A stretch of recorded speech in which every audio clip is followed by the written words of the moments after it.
Super. De l'autre côté, Séverine Parlacou. Bonsoir Séverine. Bonsoir, vous me donnez envie de danser là. Ah bah, allez-y. Faites-vous plaisir. Pas ridiculiser, non. Bah, attendez, vous avez un prof de tcha-tcha à vos côtés. On les embrasse. Alors, avec modération.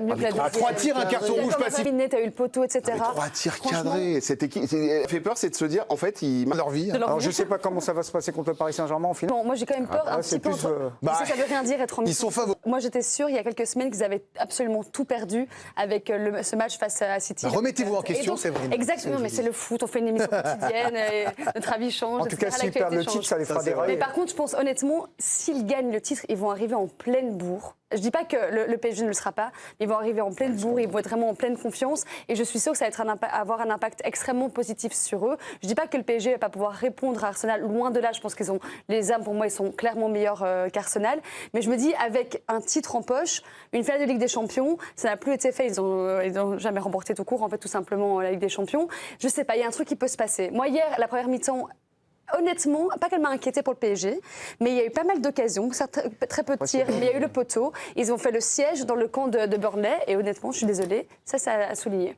des deux côtés, il va J'ai quand même l'impression que ça ramènerait un petit peu de sérénité au niveau à l'OM, tout simplement. Moi, je suis une grande fan de Genesio. La saison dernière, ils vont tout enlever, ils vont tout changer. Ils vont budgéter les 3-4 millions pour payer. Je ne sais pas si on a l'exemple un peu à Lens. Avant que Pierre Sage ne soit officiellement nommé coach à Lens, ils discutaient déjà ensemble des recrutements, etc.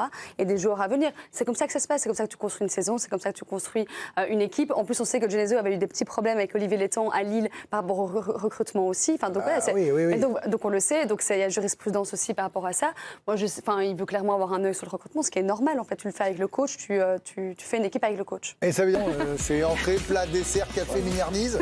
Et puis même, il faut s'attacher à personne à Strasbourg, on le sait très bien. Et dans la vie aussi, je Et dans pense. la vie, ah bon, non, c'est logique. Et surtout quand on a vu les anciennes sélections de Roberto Martinez, et même son 11, à chaque fois, il le met quand même souvent titulaire, sauf quand il est blessé.